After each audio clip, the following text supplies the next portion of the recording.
Hello, in this video I will be showing you how to fix Apple Watch only showing favorite photos. The first thing you need to do is go into the Watch app on your iPhone.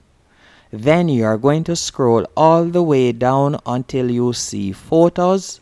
You are going to tap on Photos. Next, you want to ensure that photo syncing is toggled on at the top of the page, as you can see right here. And you are going to tap on Sync Album, and normally it will have selected Favorites, but you can select the album that you would like to sync or show up on your Apple Watch.